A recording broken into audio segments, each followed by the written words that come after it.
And today we are going to go over the replacement pricing tool. So when you have a replacement job, a replacement opportunity, and you want to put a price together for that replacement, you can use this tool for doing so. This is not for service. This is not for repairs. This is for big ticket items, predominantly replacements or new installs or things of that nature.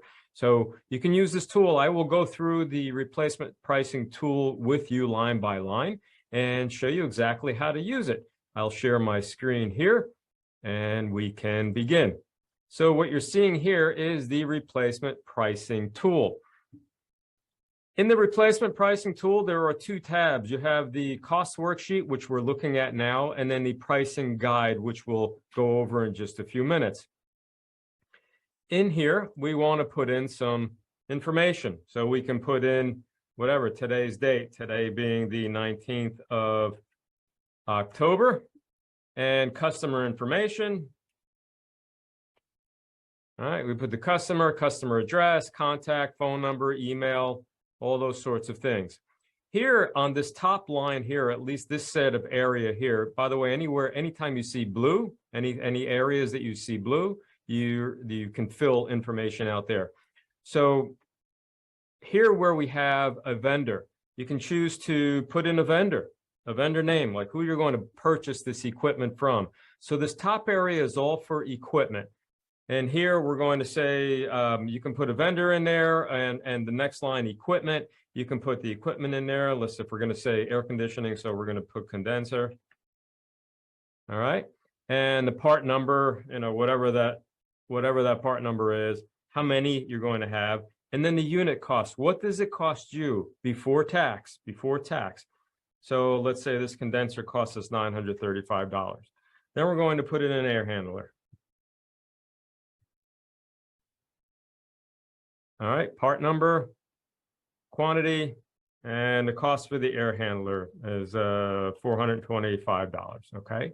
And here below here, so if you have additional equipment, put the additional equipment here. Below here, same sort of thing. Now we're getting into the materials.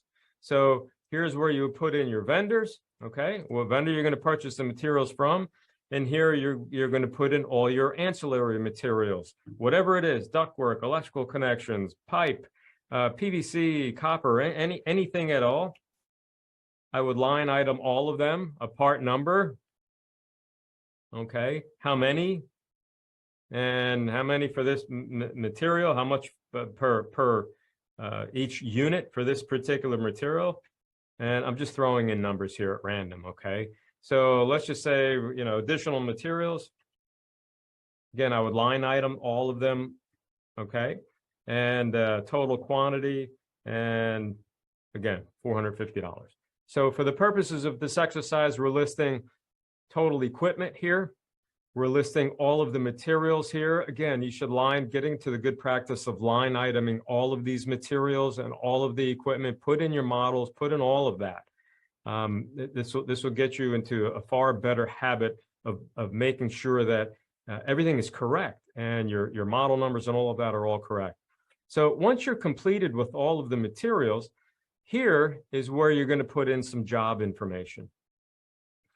First line here is total job hours. How long will it take to do this job?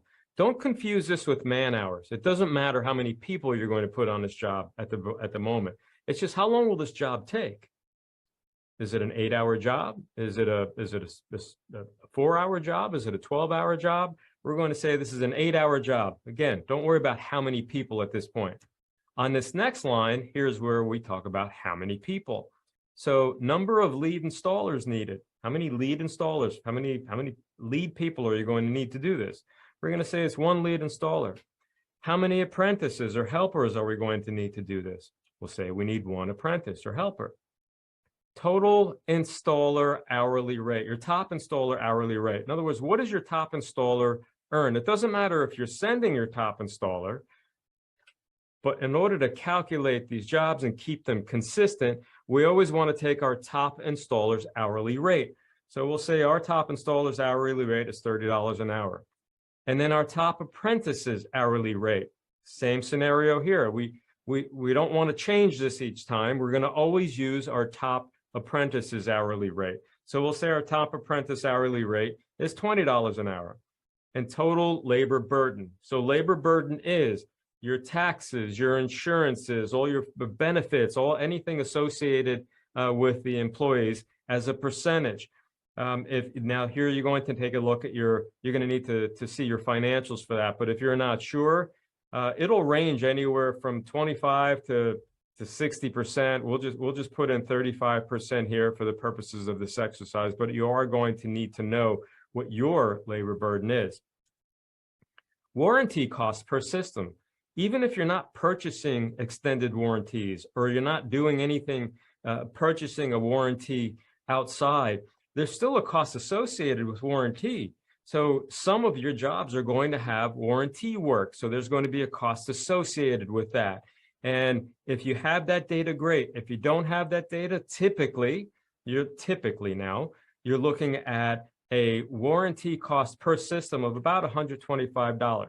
What does that mean? That means that for every system that you install, every big ticket item, whether it's an HVAC system or a water heater or a panel or a generator or any big ticket item, a percentage of those are going to need warranty work later for a period, however long you warranty your systems.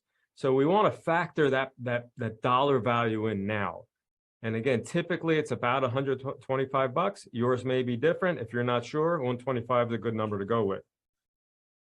How long are you going to offer a labor warranty? Now you'll see this box turned red, which means that you need to do something here. So how long is your labor warranty? We'll say in this case, it's 1 year. That box turned green, but the next box turned red and said, well, how many number of systems you're including in the warranty? Well, in this case, it's only one, but sometimes we're including multiple systems. So 1 there. Are you going to include maintenance? If you're going to include maintenance in the sale, how many years of maintenance are you going to include? Well, we'll say we're going to include maintenance in this sale. We're going to include 3 years of maintenance. Well, again, this box turned red and says, well, if you're going to include 3 years of maintenance, how many systems are you including? Now, here's where you can get creative, because you may be in a situation where you're replacing or changing one system and giving a price for one system, but they have multiple systems in a house and you want to put them all under an agreement. Here's where you would do that. Say, well, I'm giving 3 years of maintenance, but I don't want to only give it on this system. I want to give it on all the systems. So you can save 3 systems here, but for purposes of this exercise, we'll do the 1 because that's what we're quoting, 1 system. Now, maintenance costs per system. Again, much like warranty, there is a cost for maintenance. What does it cost you to send technicians out to perform maintenance? And now you have to take things into consideration. What are we doing during maintenance? How long does it take? Are we including ancillary items, filters, and things of that nature? So you have to come up with your cost per system annually to do maintenance. So again, for purposes of this exercise, we're going to say it costs $225 annually to do maintenance. And that's including everything, labor, any ancillary items, or whatever. Again, this is not a number you need to go by. This is just for the purposes of the exercise. And then sales tax. The sales tax you are charged on your materials and equipment. What do you pay for sales tax? Not what you charge, what you pay. We'll put 10% in here. So you will see now that we start to come up with some costs. So total material and equipment costs in this case is $1,829.50. I'll skip this contingency for a minute. So your total direct labor costs are $540. That takes all of this into consideration. So your total cost here of $2,460.98. Now, what is this material and equipment contingency? This is the oops, I forgot box. This is the unforeseen factor. This is the I couldn't see behind something and we opened it up and we found something and I can't charge a customer anymore because I should have seen it factor. Okay, this defaults at 5%. So it's a good place to leave it at 5%. But what it does is if you whatever factor you put in here, it will add to your material and equipment costs. So it's adding 5% to this 1829, right? If I add 10%, it's adding 10% to that 1829, 3%, whatever. Again, it defaults to 5.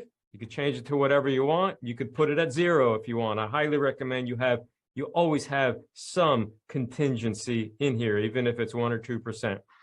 So here we have it. The first page, which is your costing worksheet, is now filled out. All of your equipment is in here. All of your materials are in here. All of your labor is in here. Well, every bit of it, including any warranties that you're going to offer, any maintenance agreements that you're going to offer, sales tax, everything. Now we're going to move to the pricing guide. The pricing guide, we need to fill out some additional information. And don't get, this is not as daunting as it appears. It's actually quite simple. Again, remember, anything in blue, you can fill out information. So it's going to ask you here, do you have equipment rental? Do you have to rent equipment to do this job? If you do, put it in there. If you don't, leave it blank. Is there a permit fee to do this job? Now, permits are permits associated specifically with doing the work, like a building permit, construction permit, electrical permit, those types of permits. So what is that permit going to cost you? In this case, we'll say it's going to cost $125. Are you going to use a subcontractor? And if so, how much is that going to cost you? If you're not, leave it blank. Is there a rebate cost? A lot of times manufacturers will offer rebates, incentive rebates, and you, the contractor, have to kick in a portion of that. So if there's a rebate cost, put it in here. If not, leave it blank. Commissions. Are you paying commissions to a salesperson or a selling tech or a technician for this particular job? If you are, put in the percentage that you're paying, the commission percentage that you're paying. So in this case, we'll say it's 8%. We're paying an 8% commission. Now you're going to scroll down here to your overhead percentage. This is a required field, much like your commission is. You need to know what your overhead percentage is, your divisional overhead or your overhead for your company overhead, and as a percentage. So this you're going to gain from your financials. So you're going to have to take a look at that. If you're not sure, you want to put in 35%. That's usually an okay number. It's probably a little on the high side, but put in 35%. Yours may be 30%. And you can see as I do that, this thing starts to change in colors. The sell price, you can leave blank for the moment. That's where you're going to put in your ultimate sales price. So here what's happened is this filled out a bunch of data.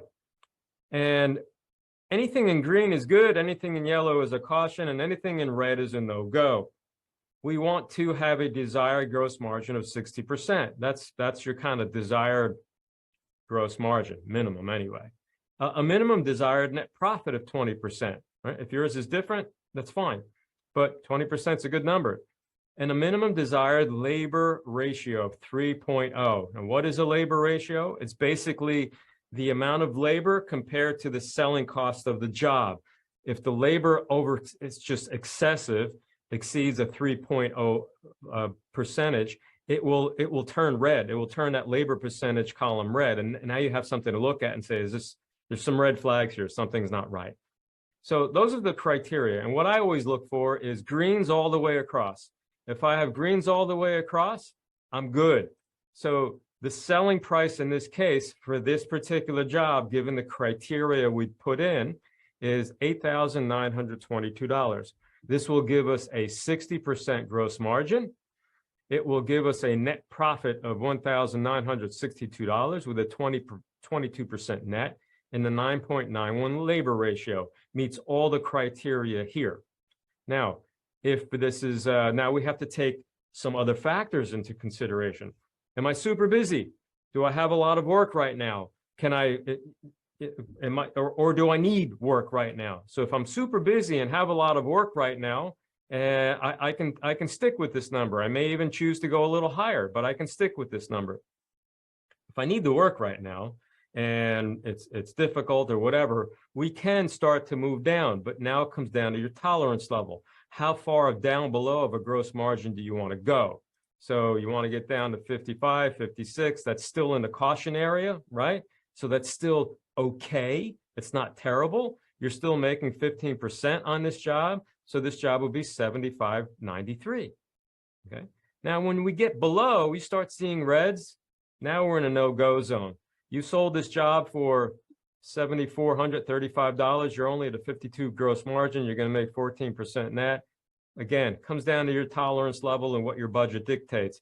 But this sheet is set up to give you a minimum net profit where it turns yellow of 15%, a minimum net profit where it stays green at 20%, a minimum gross margin where it stays green at 60%. So this is how you price a job. So in this case, we're going to sell this job for $8,922.